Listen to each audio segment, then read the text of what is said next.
What's happening, everybody? Welcome back to Redemption with Jaden. Last weekend was the Minnesota State Tournament, and that was a blast. We had a pretty decent turnout. A lot of the Minnesota play group was there. There were just a few players that are normally there that weren't able to make it. But otherwise, we had a pretty good time. We had Josh Knitt come out from Wisconsin, so it was fun to see him. And, of course, he participated in the draft and didn't actually win it this time. My sister Britta, who not many of you probably know, unless you're a little more old school, if you've been around for a while.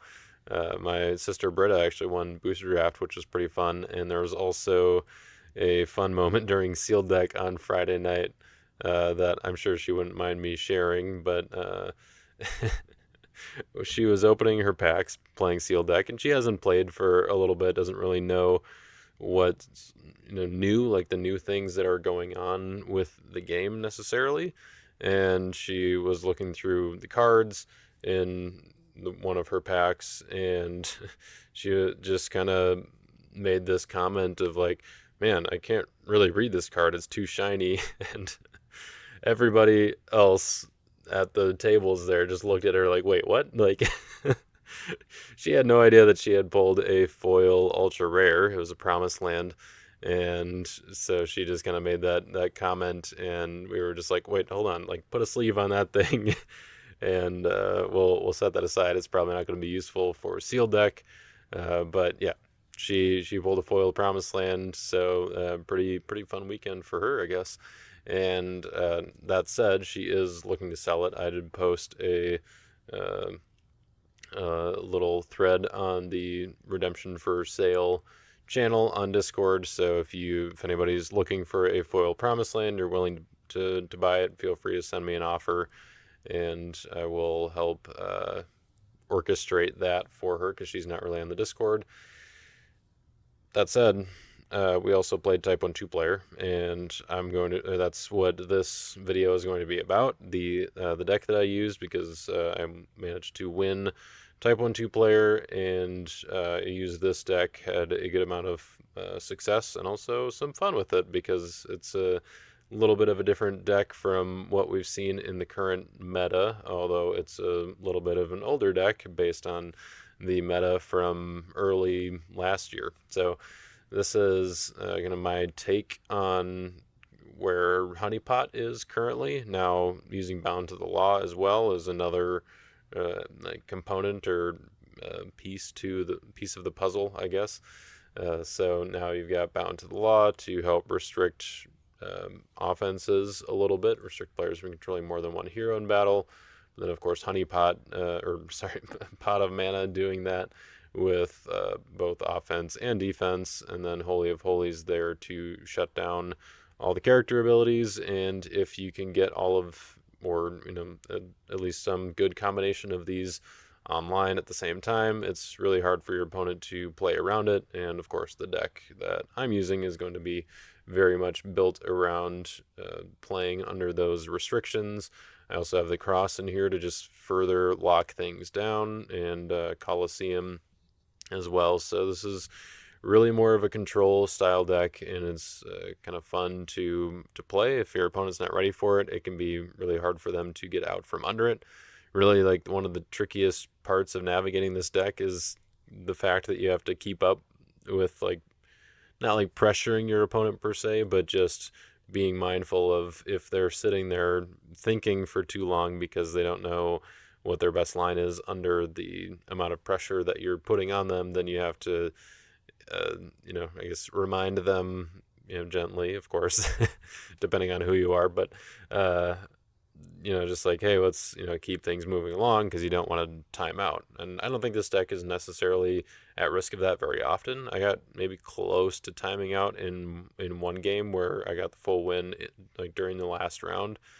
But for the most part, I think the deck moves along fairly well, and still, you still want to make sure though that you're keeping up with your opponent and what they're looking to do.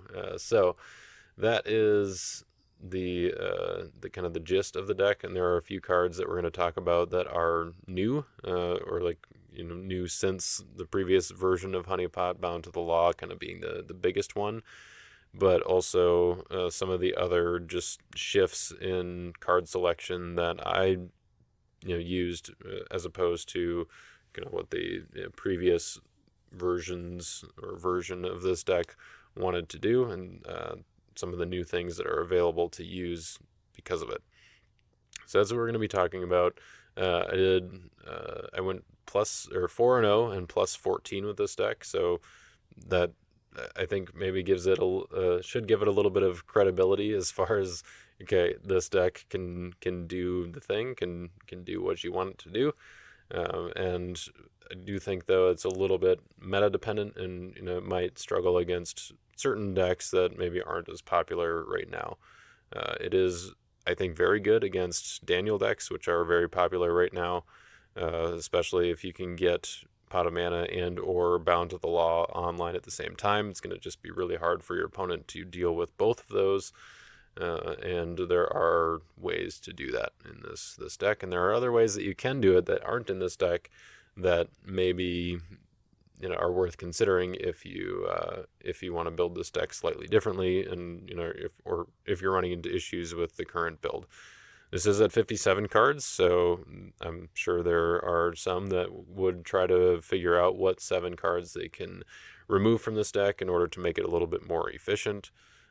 But for now, I'm just going to talk about the deck as it is, and some of the new cards are that were included here that maybe weren't in previous versions. And then after that, I've got a few announcements, just things I want to talk about, and then we'll get into a kind of rewatching, or maybe watching for the first time if you didn't catch the live stream, one of the games, the game against Maxwell Graph, which was they were all pretty good games on the stream, but this one in particular, I think, was a good game that just, it kind of highlighted well some of the things that this deck is trying to do, and ways for your opponent to maybe slip under it for a little bit, but then if you can kind of restabilize things, it's just going to be really hard for them to deal with.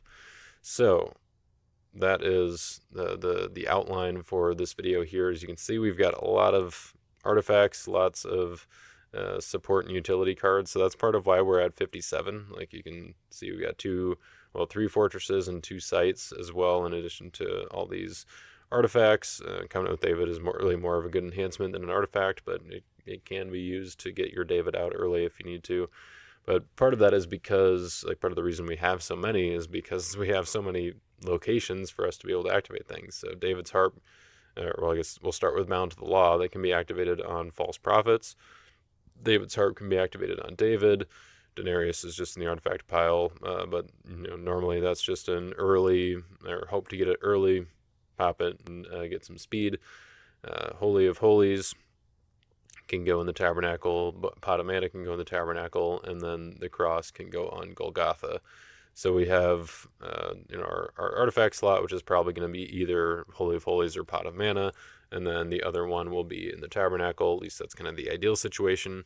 But the nice part about having Bound to the Law is that you can put Holy of Holies in the Tabernacle, have Bound to the Law active on False Prophets, and that opens up your artifact slot for a Denarius or maybe a You Will Remain from reserve, and that just gives the deck a little bit more flexibility, which I think is great. And the Denarius added speed is pretty nice, because there are a few speed or kind of consistency elements that I didn't choose to include that were in previous versions, such as the Egypt and Pharaoh's Daughter combination. So Egypt could go get the Tabernacle, or it could go get Pharaoh's Daughter to go get Moses, and then that just makes sure that you have a green hero, which is kind of important for being able to play cards like Delivered and Offering Your Son, and making sure that you can get to the artifacts that you need to get. So in order to set up all these pieces, set up all these artifacts, we do need to have some tutors for them. So Delivered, Offering Your Son, Temple Dedication, those are all going to be good enhancement options for getting those out. And there's actually a decent number of ways to make sure that you can play these, between Moses, Eliezer, and then Zechariah being a nice little inclusion here as well.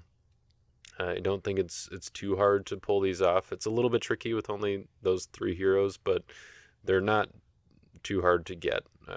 At least I didn't find it to be too difficult to get the pieces that I needed. Also, false piece is another consistency piece, if you will, to help to get your artifacts out, or whatever else you need at the time. We've got Lying Prophet, False Prophets, and Saul of Tarsus in here to be able to play false piece and get those other pieces out that you want. So really the goal here, or for this version of the deck, is not necessarily to get it all set up on turn 1, but really to turn on the jets a little bit on turn 1 to get some speed going. So we've got Land of Moab, we've got Elimelech to do some drawing, and then Denarius hopefully can get that active. And then also Mayhem is in here for a bunch of being able to generate a lot of value, because we have so much utility and just cards that can be put into territory. There aren't a whole lot of enhancements, and so I can play stuff down, play Mayhem, and try to generate a little more value, or kind of get some more cards going, which I don't think you see in this game, but there was one of my games where the Mayhem on turn 1 was like a +4, I think, and then it like snowballed into other stuff. I think that was my game against Joe. Right, yeah, because it was funny because I didn't have any Lost Souls. I played Mayhem, didn't get any Lost Souls. Mayhemmed into Denarius, which didn't draw me any Lost Souls, but then I attacked with Elimelech and finally drew 1 or 2 Lost Souls off of that, I think. And so that was a pretty crazy turn 1. So this deck can do quite a lot early in terms of speed, which is not something you see super often from a white offense. They don't have the big explosive draws like some offenses do, like the Watchman to Ezekiel stuff that's going on a lot right now, and or like a Matthew, of course, can generate a lot, especially against this deck. So let's see, does it have the Matthew count on here? I think it's like just under 6, so like 5 point something, if I remember correctly. So yeah, lots of brigades, so it's a little bit risky, but I do think that once you get things set up, you have a pretty good matchup against the clay pile stuff. So I talked about False Prophets. It's kind of a new thing, or new inclusion for this deck, just because of Bound to the Law, and then also it's nice with False Peace. Nadab is one that you probably wouldn't expect to see, and maybe could be cut. I don't think I ever actually blocked with him, but I really like that ability of the protecting hands, decks, and reserves from opponents' cards. We all know that is very good on Meshach and Jadua. Mordecai was kind of the OG. He's in the considering list here of cards that would be nice to include but aren't really necessary. Like Lost Child Found was another one. Christian Martyr over Mayhem could be a possibility. But yeah, Nadab is going to be negated by Holy of Holies most of the time. I thought about trying to fit in a way where I could convert him to white, so like Naaman Servant Girl or Holy Grail or something like that, or maybe even Redemption, but I did not choose to include that. But I do really like the synergy that he has with the Tabernacle and being able to get philosophy back during your blocks. So that I felt was good, but maybe he gets cut if this was like if I was going to a 50 card version of this deck. But then also the Protecting King is in here. There's a very slight Moabite splash with the Protecting King, and then also Foreign Wives in the reserve to kind of get some subdued action. It's not like amazing, and I think that maybe one more Moabite, probably the Unconsenting King, would be a good inclusion here, because he's also cannot be prevented, can also do a little bit of like chump block stuff, and then would work well with Subdued. But either way, like, your opponent is going to be scared of Subdued when they see it, and that's kind of what you want. Like, you just make them hesitate a little bit, or maybe make a different attack than they would otherwise, because of the possibility of subdued, and then you can hopefully take advantage of that. Yeah, I think the defense here is stronger than it looks. Just like once you have the pieces set up, Nero is a beast. Lying Prophet is also very good in the current meta. If you can put them in special initiative right away, and then have a negate or interrupt to back it up, can be pretty good, or you just get to draw cards. And then Nicodemus, of course, with Tenets Kill the Sun, and then also with Duplicity, can be very good. I put Balaam's Teaching in here as a Duplicity target, especially if your opponent is doing a lot of banding. Then, and like you don't, assuming you don't have stuff set up, Nicodemus into Duplicity into Balaam's Teaching against like a Daniel ban or something can be very good, because you get to draw a whole bunch of cards, and it's CBN, so that can kind of just help you set stuff up. And you don't really care that you're withdrawing them because Michael would just top deck the important ones anyway. So like just set up, just get the speed and set up your stuff, so that you can stop them before they get into battle next time around. And Trapping Pharisee is also a very clutch part of this defense. I did put him in reserve because I kind of want my opponent to put down their hand protection, put down their storehouse or their Bethlehem stable or their Crowd's Lost Soul, and then Entrapping Pharisees can just eat them up all day. It's pretty great with Holy of Holies and Pot of Mana active. Not a whole lot they can do if they have hand protection. So that is pretty much the defense, what you're trying to do, and then the offense is going to be a lot of the same kind of stuff, but the new pieces that we get to add, or maybe mainly just one new piece you get to add, is Daniel the Treasured, who cannot be prevented and protects himself from harm and gets to choose the blocker. And all those things together, if you're negating evil characters with Holy of Holies, or just stopping them from being able to band with Pot of Mana, both of those can be very strong effects. The stopping them from banding opens up a lot of just like if they have a Judean mediums in territory, even if you've drawn or searched, your Pot of Mana will still stop them from being able to band.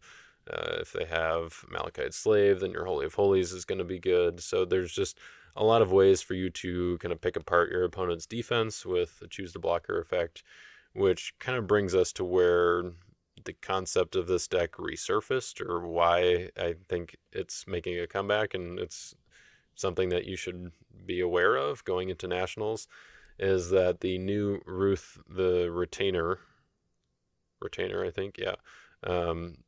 I've got Ruth the Redeemed in here, but Ruth the Retainer is the national participation promo. She is a 3/9 hero, that's a white hero that says negate evil characters. If alone, you may choose an evil human to block, cannot be negated. So this Ruth is kind of a stand-in for that one, which would definitely be used in a version of this deck where Ruth the Retainer is in the card pool. And having two choose a blocker options like Ruth and Daniel, I think is just going to make this deck even better. She does only choose humans, so that's something to consider. Against a demon defense, it might be trickier, but the fact that she negates evil characters as well, and also just straight up cannot be negated, makes her very strong. And I think that will be something to consider for the Nationals meta, even though there's not going to be a whole lot of testing of her beforehand. I mean, I think she is available on Lackey now, I should say. So if you here I can oh yeah, this was the other version of Maxwell's deck that but yeah, that's the one I used at Iowa State. If you just look up Ruth, then everything's going to come up. Here we go. Ruth the Retainer is now available on Lackey and also the Redemption CCG app. So if you are playing games, if you want to test her out, you can do that online. But of course, you won't get a physical copy until the national tournament, which you will be able to use during Type 1-2 Player on Friday. if as long as you get one by then, which means that you have to play in an event on Thursday, which will be either booster draft or type 2 player. At the completion of that event, or when you finish your last round of that event, you get one of these promos, and then you'll be able to use it as soon as you do. Kind of silly that you don't get to use it in type 2. I mean, like, I get why, because that's just like, that's how it works for every other tournament. Like, it's as soon as you get the promo, you can use it. But like, and they have it so that you get the promos at the end of the event, so that people will participate throughout the whole thing and not just sign up, get a promo, and then then forfeit all their games, or to quit right away. So they do want you to participate to actually get the participation promo. Makes sense. But you can't use it in the day 1 events, but you can use it in the day 2 events. I don't know. I mean, I'm just sad because, or for type 2, because it just gets the short end of the stick sometimes, but that's all right. It's a level playing field for everybody, so everybody has the same card pool, same opportunity to and knows going in what to expect. So that's not that big of a deal. But in type 1, you should know that Ruth is a thing, that she might be around, so watch out for that. The rest of the offense is pretty much the same sort of stuff. There's no Pharaoh's Daughter, so means also no I can't remember, the Valiant Warriors, is that the name of it? The white hero that I guess now I can just look it up because I'm already here. Nope, that's the Joshua one. White hero from Exodus.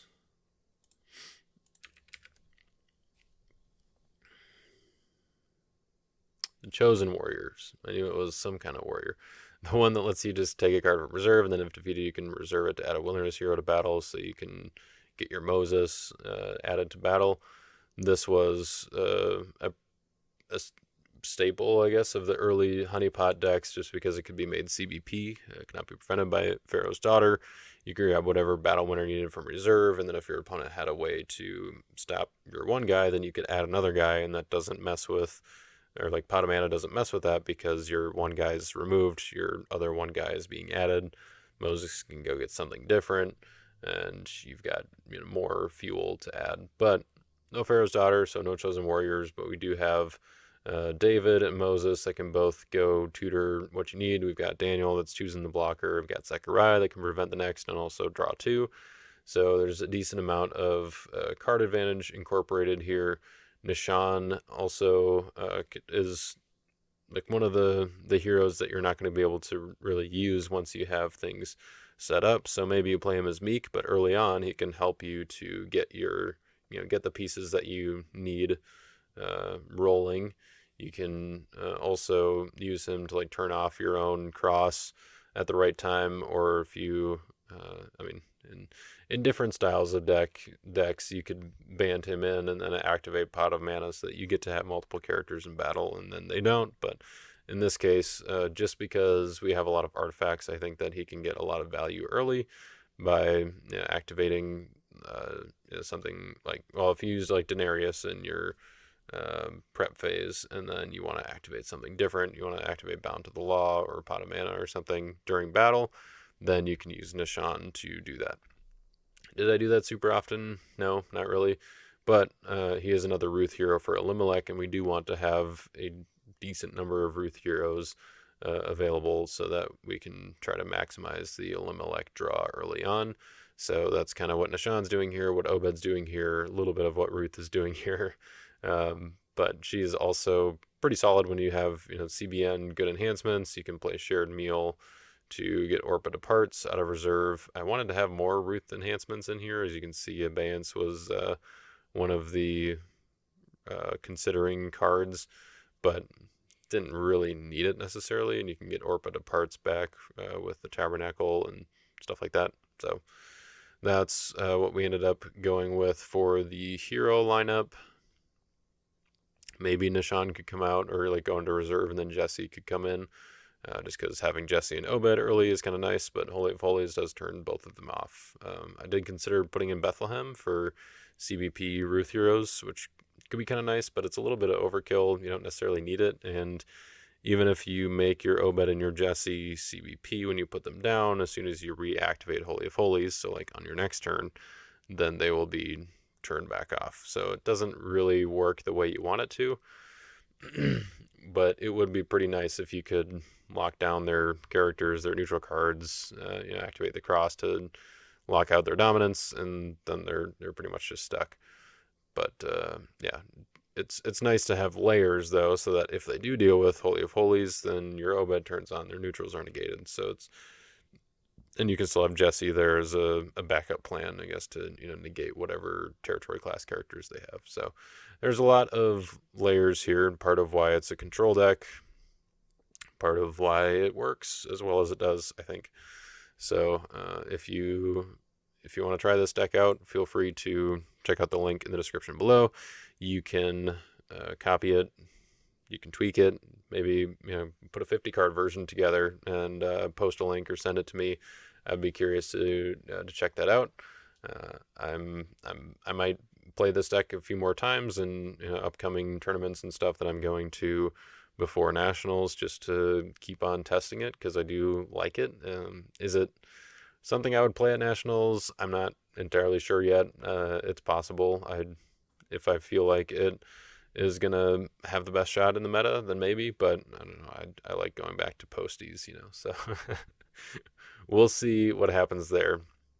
Either way, I'm excited to see if a deck like this can do well in the national tournament, because the original Honeypot didn't really get that chance because it was kind of outed, so to speak, early in the season, and people started having answers pretty early on. So speaking of nationals, that is the first announcement that I wanted to mention. There are roughly 41 days, give or take, based on when you're watching this, left before the national tournament in Wilmore, Kentucky.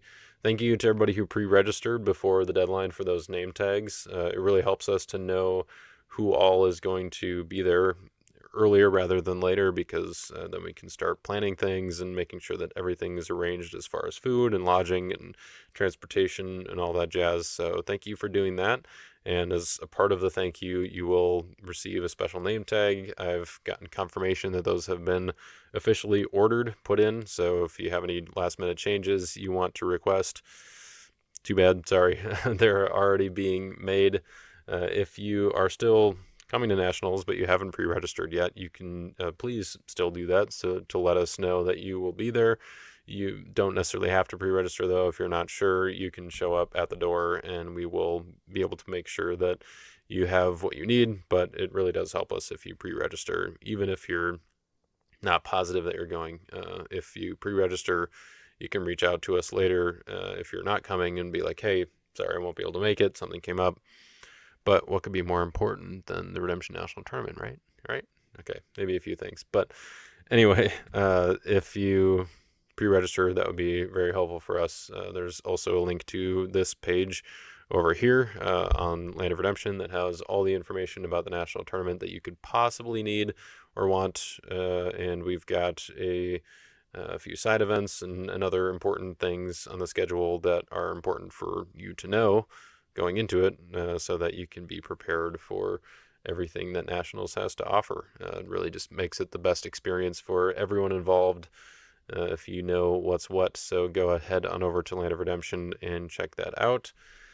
And also, the other thing I wanted to mention is that this coming weekend, so in just a couple days here on June 13th, that's Saturday, June 13th at 6 p.m. Central Time, the Threshing Floor Live 100th episode is going to be aired, or it's going to be live streamed. So that'll be pretty exciting. It will be available later on, or at some point later on, for listening later. But at first, it's only going to be available in that time frame, 6 p.m. to I think 8:30 p.m. Central Time. as a live stream. So John Hendricks is going to be hosting that. I believe Jake will be there as well. And then I think there will be some special guests that are some level of confirmed so far that I've, to my knowledge. So pretty excited for that. That should be fun. I might even show up for a little bit. We'll see. Haven't figured that out quite yet for sure, but they're going to be talking about the history of the podcast and then talking about the future of the game and all sorts of fun 100th episode level topics. You gotta level it up for the number 100. And then also Emma told me to say hi, so hi from Emma. And last but not least, before we get into the game against Maxwell, I do want to give a shout out to our sponsors over at Your Turn Games. They do have one of the most popular products. Actually, that's what he says right up here. Mystery packs, our most popular product ever, are finally back in stock with new ultra rares and promos. So you can go check those out by going to the booster packs and display boxes part. The first one on here will be these YTG mystery packs, and what these are basically just like packs of collector items. So we've got legacy rares, promos, ultra rares, and then it says that it'll be 4 Cloud of Witnesses cards, or kind of the other filler cards in there. So 1 rare and 3 commons. So it'll be basically like you're buying a Cloud of Witnesses pack plus a legacy rare, promo, or ultra rare. So lots of really cool stuff. You can look at this list here for all of the fancy stuff that you might have in one of these packs. So there are a lot of Nationals promos that are hard to get otherwise. And then also some foil ultra rares that will be available here as well. There's a foil Prince of Persia and a foil Abishai. And then a bunch of other ultra rares and ultra rare pluses from various different sets. So when you buy one of these, you are definitely getting your money's worth very easily. You just might not necessarily get what you want. So it's a little bit of a risk, but opening packs is fun, especially when they're guaranteed to have an ultra rare, because opening ultra rares is always fun. If you buy 3, that's going to cost you $135, so you get a 15% discount, or no, 10% discount off of those. And if you buy 5, you get a 20% discount, so that's going to be $200 instead of just the one for $50. But most ultra rares these days are going to cost you at least $50, and so if you buy one of these packs, you're getting that plus a promo, plus a legacy rare, plus 4 more Cloud of Witnesses cards. Very fun. If you do open some of these or order some of these and you want to record the opening and send it to me, I can put it on the channel, or if you want to post it yourself somewhere, that's great too. I always want to promote doing like more pack openings and videos and stuff like that. Even though I don't do a whole lot of them myself, I do think that they sell well, so to speak, in that players want to watch them. They're fun, they're exciting, they're quick usually. So except when I do them, they usually take a long time to talk about everything. But but those are always fun to watch. So I'd encourage you to do that. If I can help in any way, I would be happy to do that. So with all that out of the way, let's go ahead and get into the game with Maxwell here. I am going to have a little card preview thing here, and we'll try to bring up some cards as I'm talking about them. And as you can see, Maxwell, we actually get to see most of his hand here, and he won the die roll, I believe, and will be choosing me to go first. I've got the Star on Virgin Birth. He's using his Danny Wood deck, I think version 3. So that's the same deck that I used at the Iowa State tournament, and actually was able to win that with. But he's using a slightly different defense. I think I was using the version 2 defense or something, the one that had a few more demons. And his has a little more black involved. So he's got a mitt full of defense there. He decided to use the Scattered Sheep star ability to just slow me down a little bit as I was going first, but it really wasn't actually all that bad for me because I had so many decent heroes in my hand already to choose from.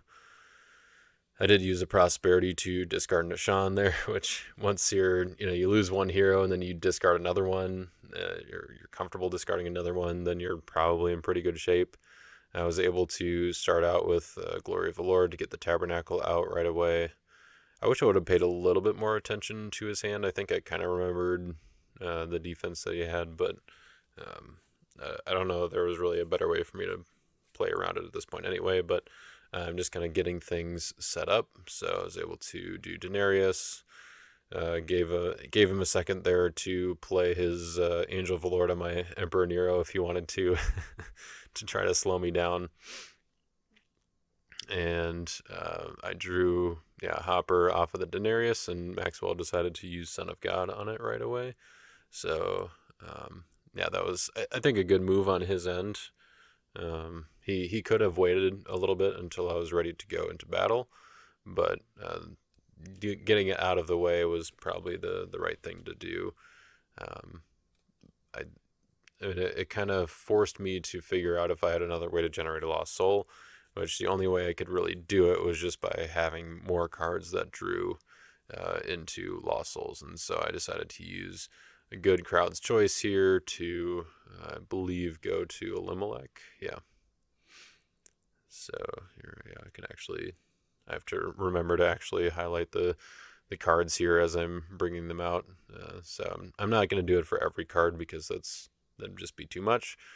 So if you want to, you can pull up the deck list and follow along on your own if you if you want. The link is in the description below. But that is what we're going to be, the format that we're going to be using here. So now I have Lying Prophet and False Peace. And as you can see, like, there's just so much that you can do with this deck already, where like I've used 4 search abilities now, and this last one was my territory class enhancement for the turn. So there are just a lot of things that you can do with this deck, like just a lot of different options for searching and getting out the pieces that you need. I decided to go for Faith Unbowed there just to have an answer to Prince right away. And you can see off the Elimelech, I drew into Angel of the Lord. So even though I'm going to go into David here, I get to, so I have the Hunter to get to make a token for me. Even though I'm going to go into David here, now I can figure out what I want with David, can search for something else. Instead of Angel of the Lord for the battle winning, I can just set up Obed because I don't have Holy of Holies, or I don't have Holy of Holies active, and so Obed is going to be a nice way to slow Maxwell down a little bit on his turn while I wait to get things set up. Unfortunately, David has 2 brigades, so he was able to get the Prince block there. Couldn't really do much about that. So yeah, he blocked with Prince to underdeck the Lost Soul and the token. So yeah, there's David, and then there's Prince of the Air that he was able to use to underdeck or basically vanish the token, and then and get his Gates of Hell out. So as you can see, the Obed worked out pretty well there because it turned off his darkness, and then I was able to make another token with my Lost Soul. Let's go find that one. Making tokens is important. There's not a whole lot of soul gen in this deck other than the Lost Souls, and so if your opponent is shutting those down, then it's going to be hard to get through a Prince of the Air. There are only 3 good brigades though in this offense. No, that's not true. There's 4 because you got green on Moses, you've got teal on a couple of guys, and then white and red on Meek David. But if you get rid of the Meek David, then you're only really need 3. Put down Golgotha to go get my Trappers from reserve.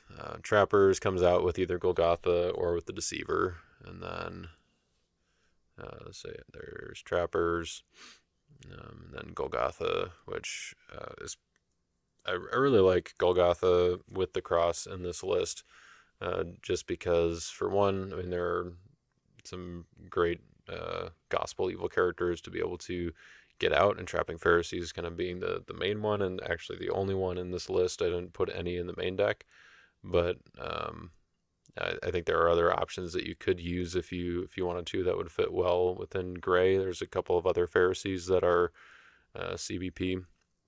As you can see, it's turn 2.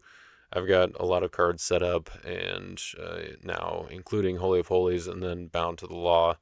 The fact that I was able to search for Holy of Holies first and then just like naturally have either Bound to the Law or Pot of Mana is very, very good. I think it makes the deck a lot more consistent.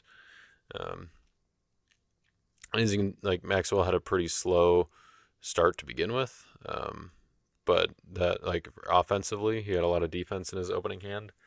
But I think still, even with that, I mean, this setup on my end was quite quick, so it was not too hard to get things set up and slow him down quite a bit. Yeah, he didn't even have an attack for his turn 1 because he drew into a little more defense, as you can see with the Deceiver here. He does go into a little bit of a misplay there, going Deceiver into Doni Bizek. At first he tried to use Gates of Hell to get Prince back, and I had 3 woes to be able to negate that, fortunately. Because now that I had 3 brigades out, he would have been able to underdeck the 2 Lost Souls and Prince, which would have been bad. But yeah, he misplays a little bit here, going into Doni Bizek to 1 with the Bez, forgetting about the Holy of Holies. And he could have done like I think Judean Mediums into Prince of Greece block there. But yeah, I made him have to burn Falling Away to block the Moses there, instead of him playing something or giving me initiative to play like a Faith Unbowed, which then I could banish to protect. Or actually, no, I couldn't have banished to protect half of Moses, but I had played Temple Dedication this turn. That's right. So yeah, Moses was already protected. Wait, was that this turn? Huh, so Moses should have been protected from falling away. Oops. Yeah, I'm pretty sure I played Temple Dedication that turn to search for Holy of Holies. But anyway, I got to use the star ability on Virgin Birth again. So able to pick up my David's Harp.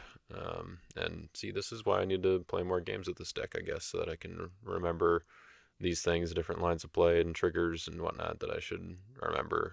I think part of what makes this offense really good, I played the Clay Honeybound deck, or so basically the Clay version of this deck, in one of the Lackey Grand Prix. I think I played it against Chad, and it really didn't do a whole lot. Wasn't quite as strong, and I think the reason for it, like, even though all of the heroes work through Holy of Holies, the heroes just aren't very strong compared to some of the white heroes that you can use that just get their own resources. Oh, there's a Temple Dedication. What did I play to get Holy of Holies? Offering Your Son, maybe? Or yeah, no, because the false piece was was turn 1. So yeah, I don't know. But yeah, Maxwell didn't have an attack on his turn again, and so I was able to go into the David's Harp here. And now I found Pot of Mana as well. So just lots of resources being generated. And I think that's what the White Brigade offense or version has over the Clay version, which just doesn't quite have all the pieces needed to get things rolling right away. Like, once you get things set up, it's nice because you can draw a bunch of cards with the Himalek. You can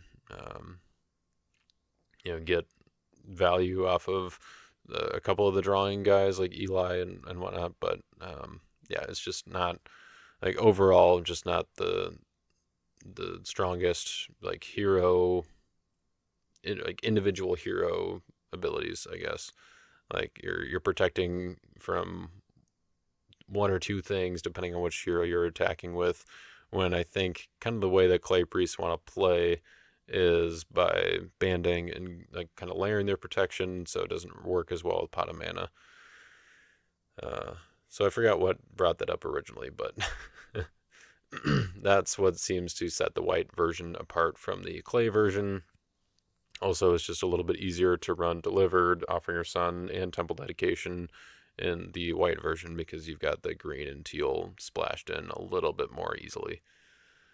Um, so yeah, Nero is doing some work, and so Maxwell just decided to take a block here with my Moses being protected with temple dedication. This time, actually protected, so that makes sense. The block that he made there, he had his Prince again. Was able to underdeck 3 things. Took out my Glory, took out my Nero, and Prince. So he's hoping to unlock a little bit more for his offense to be able to get through, and then underdecking my Glory means that my Tabernacle and my Pot of Mana are kind of both exposed now, so they can be targeted by his other effects, like a Prince of Greece or something like that, if he's able to get one into battle. There goes a Nicodemus down in territory. Yeah, lots of resources being generated here, and already to the point where I'm slowing down his offense. So now that he's actually drawing into some of his offense, it's still kind of hard for him to come back up from underneath all the different things that we got going on here.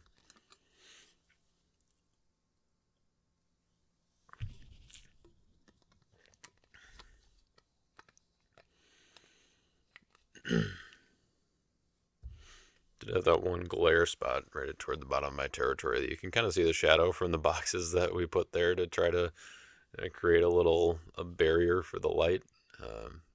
But as you can see, it didn't quite get all the way up there. Maxwell has a 3 woes that he's playing in his upkeep here, which is pretty well timed. I don't have a Leaser out yet to make my Pot of Mana or Holy of Holies CBN, which is a pretty important part of this deck. Being able to turn off both right here is pretty good for him. The way that works is, if you're not familiar, is that if you play 3 woes in your upkeep phase, you get the first trigger to negate an opponent's card or negate a card of a different alignment for 1 round, which just means that up until your next upkeep, you get to keep that card negated. And then you also get each upkeep trigger, you get to negate a card for a round. So it's just, your 3 woes has 2 different targets for 1 round, and then on your next round, each upkeep trigger will continue, and so you'll be able to just negate one thing going forward. So here, Maxwell with Holy of Holies and Pot of Mana turned off, he's able to attack with Ezekiel. Top deck my Tenants Kill the Sun, Band of Cherubim, who draws him 1, bands to the other Cherubim to top deck my Falling Away. So my blocking options are getting more and more limited as the as the battle continues here, and then he's able to band to Zechariah, reveal the Angel of the Lord in his hand to protect heroes from harm. I do have a play here that I feel like is pretty good, going from Adoni Bezek to my Foreign Wives. Maxwell hasn't drawn more than 5 cards, or 5 or more cards this turn. He just drew the 1 off of Cherubim, but unfortunately he does have the Son of God and saw my plan of just letting Foreign Wives die and then the Subdued Lost Soul being triggered to shuffle my Lost Souls away. I had Philosophy here, I think was the only evil enhancement that I had to play. And so basically Maxwell had a decision here of letting me play the Philosophy to look at his hand and get to discard a good card, which would probably have just been Angel of the Lord, or he could just play Angel of the Lord on my Foreign Wives. I think maybe he should have just let me play it, because then it kind of gets it out of the way. I didn't care too much either way, because I've got the Tabernacle to get it back whenever I want to, more or less. But it does limit my attacking options a little bit if I want to do that. It makes it so that if I don't do it, then I don't have it for next turn with Nicodemus or something like that. But if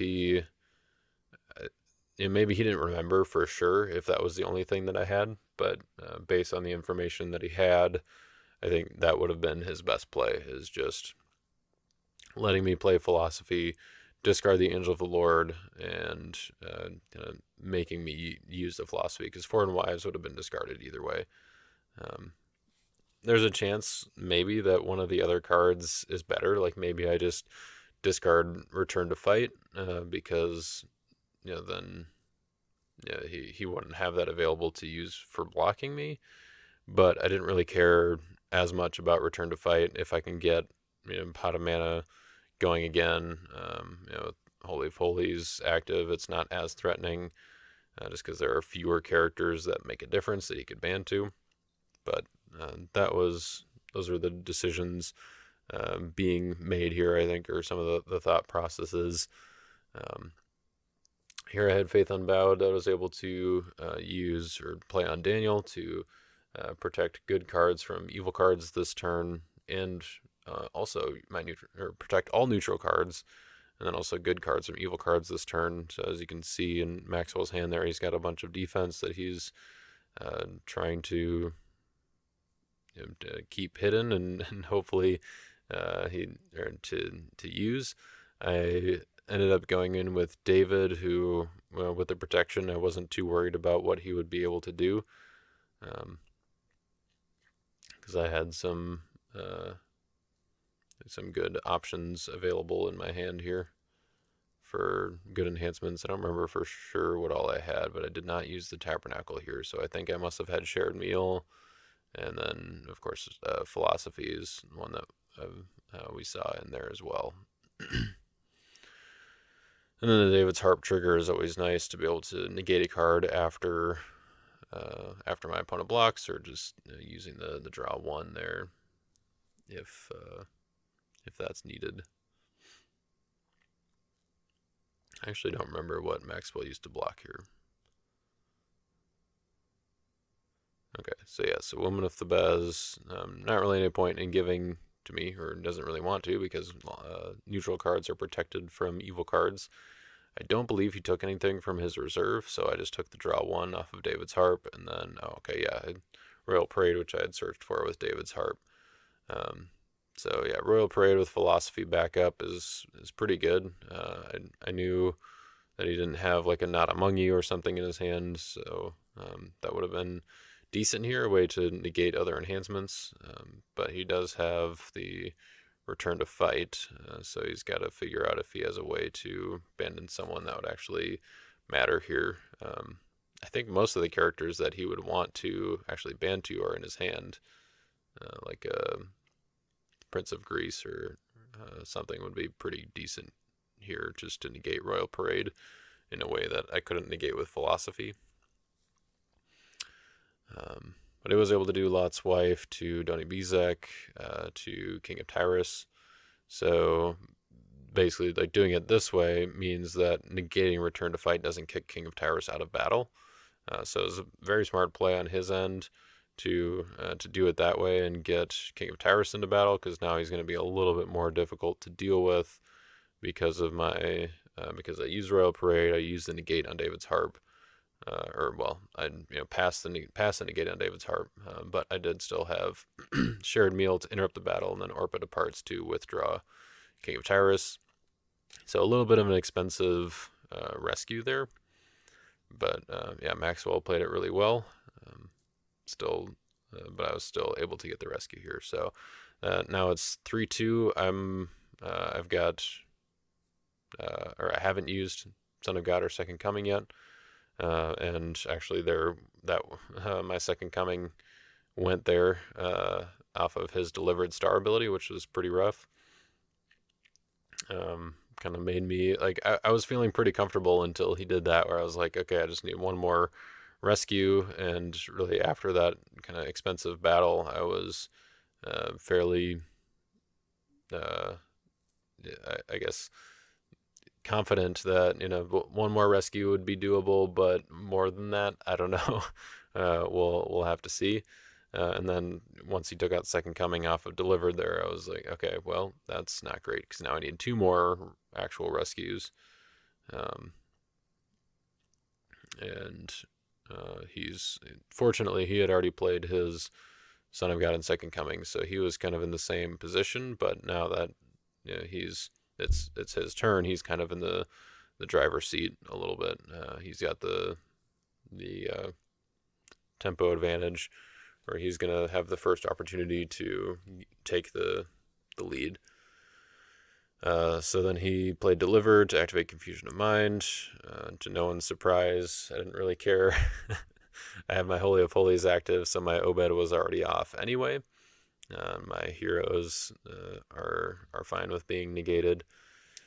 The one thing here that I think really helped me in this game was the fact that Maxwell was trying to get under my hand count here, which I think I had 6 cards in my hand, and he wanted to get through with his Humble to turn on his heroes through Holy of Holies. So I let him put everything down, get ready to go to battle, and then played Son of God on his Humble. He was like, "Oh, well, that's not ideal," and so that was fairly fortunate for me to actually have Son of God in my hand at that point. I think this game could have been a lot different if he had hit Son of God off the top instead of Second Coming, because he has my Bound to the Law negated and could play around with Humble pretty easily. So he's able to attack with Ezekiel there, top deck my Tenants Kill the Sun again, and then go with Cherubim, who is then negated by Holy of Holies. So he's not able to ban any further than that. That does mean that my Nicodemus is going to get initiative against his band because he's a 9/14. And so Nicodemus was able to draw 2 and then get my Tenants Kill the Sun back.